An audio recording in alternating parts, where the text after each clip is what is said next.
Welcome back to another technical deep dive here in the debug zone.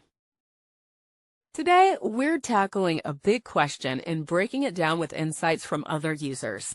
Hopefully, this clears up some misconceptions and helps you get the answer you need. So buckle up, stay a little curious, and let's jump right in.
And that's a wrap.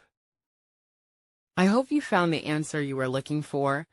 If you did, take a second to hit that subscribe button. It really helps out. And let me know in the comments which solution worked best for you. See you next time in the debug zone.